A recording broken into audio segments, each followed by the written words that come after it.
Good afternoon. I'm Von Cedric Perdilla from the Tourism Department, and I'm here in La Union.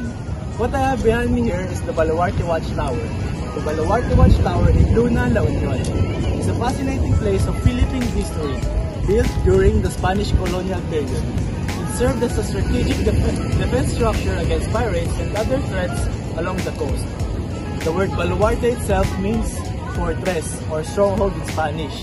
The tower is constructed using red bricks and coral stones, which were abundant during the time of its construction. Its original height was believed to be much taller, but centuries of erosion, natural disasters, and neglect have caused significant damage. Despite this, part of its structure still stands strong. One interesting fact is that the watchtower is part of the town's cultural identity. It is featured in local legends and is often associated with bravery of the town's early settlers.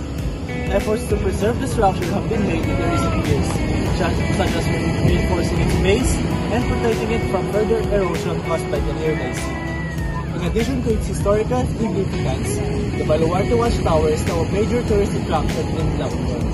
Visitors can explore its surroundings, take photographs, and enjoy the scenic beauty of Luna's Pebble Beach. It has become a symbol of heritage and pride, connecting the modern community to its rich past. The Baluarte Watchtower is not just a relic of the past, it is a reminder of the resourcefulness of the people in Luna, La Union. As it stands against the test of time, it continues to inspire an appreciation for the history and culture it represents. Baluarte Watchtower is a must-visit destination that had preservation and pride in the Philippines' colonial heritage.